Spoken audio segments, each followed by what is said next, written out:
Los Angeles Lakers LeBron James at Rui Hachimura, yan ang ating pag-uusapan. Final seconds. Bryant for the win. Bang! First time nga sa Los Angeles Lakers na hindi magkakaroon ng kanilang kupunan ng minicamp bago ang training camp sa susunod na linggo. Taon-taon na nga nila itong ginagawa at naging tradisyon na sa Lakers simula nang dumating si LeBron James. Paliwanag nga dito ni Dan Walk ng Los Angeles Times. Ay nakita nga daw itong si LeBron James sa social media ng Lakers na nasa weight room ng kanilang kupunan. Lalo at bumalik na nga rin silang dalawa ni Anthony Davis sa gym para mag-practice. Pero alam naman daw natin na galing sa long summer itong dalawang superstars ng Los Angeles Lakers. Ito nga ay nang sumali sila sa Team USA at syempre ay nagkaroon din sila dyan ng mahabang preparasyon. Dahilan para mabago ang off-season plan ng Los Angeles Lakers na magkaroon ng minicamp na taon-taon naman nilang ginagawa. Syempre mga idol, hindi rin biro ang maglaro sa Olympics lalo at katatapos pa nga lang ng NBA season. Na-invest kasi na magpahinga sila LeBron James at Anthony Davis. Ay mas pinili nga nila na ilaan ang kanilang mga sarili para sa paghahanda at paglalaro sa Team USA sa Paris Olympics. Kaya syempre ay kailangan din nila LeBron ng pahinga kahit papaano na meron pa namang training camp at preseason bago magsimula ang regular season. Ang kagandahan lang kasi sa minicamp ay mas magkakaroon pa sila ng pagkakataon para mas mabuo pa ang kanilang chemistry. Lalo at ang kanilang head coach noon na si Darvin Ham ay napalitan na ni JJ Redick. Kaya naman ay bagong sistema na ang gagamitin ngayon ng Los Angeles Lakers. Pero isa pa ay wala namang masyadong nabago sa kanilang roster bukod sa kanilang mga nakuha sa NBA draft at mga kinuhang player sa kanilang 2-way contract. Kaya asahan na natin na sa darating na September 30 sa Media Day ng Lakers ay magkakasama-sama na ang lahat ng players nila bago ang training camp. Na dito na nga lang babawi ang kanilang kupunan para bumuo ng chemistry kasama ang bago nilang head coach na si JJ Redick. Samantalang Coach JJ Redick ibinunyag naman na gusto niya na tumira si LeBron sa susunod na season ng mas maraming 3-pointers.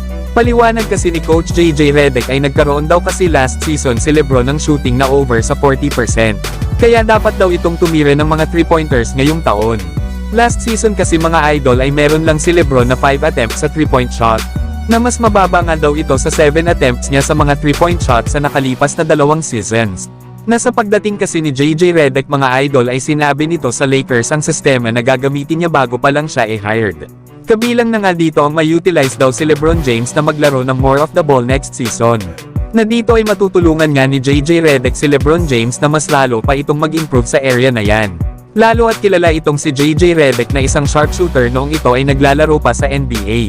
Kaya naman inaasahan na ang mga numerong nagagawa ni LeBron James last season ay mas tataas pa. Na kung saan ay nag-average ito last year ng 25.7 rebounds at 8 assists per game. At meron naman itong career high na 41% sa 3-pointers. Kaya tingnan natin mga idol ang performance ng Los Angeles Lakers this upcoming season lalo na si LeBron James. Na kung magiging maganda nga ba ang kanilang pagsisimula under dito kay Coach JJ Redick. Samantalang former Los Angeles Lakers player naman na si Patrick Beverley na ngayon ay naglalaro na overseas. Ay nagbigay naman ito ng opinion dito kay Rui Hachimura. Sinabi nga ni Patrick Beverley na nakikita niya daw si Rui Hachimura na isang mahalagang susi para sa tagumpay ng kanilang kupunan sa paparating na 2024-25 season. Ito ay para magkaroon pa sila ng deep playoff run lalo at ang kanilang dalawang superstars ay tumatanda na. Si LeBron na malapit ng mag 40 years old habang si Anthony Davis ay nasa 31 years old na. Nabukod din kasi kana Austin Reeves at D'Angelo Russell ay si Rui Hachimura talaga ang isa sa player ng Los Angeles Lakers na nag-step up para manalo sila ng isa pang championship. Kaya nga ito binigyan last summer ng Lakers ng nasa $51 million sa loob ng 3 taon. Dahil naniniwala sila na si Rui Hachimura ang isa sa mga cornerstone ng Lakers para sa isa pang NBA title. Kaya naman para kay Patrick Beverley na nakasama rin ni Hachimura sa Lakers.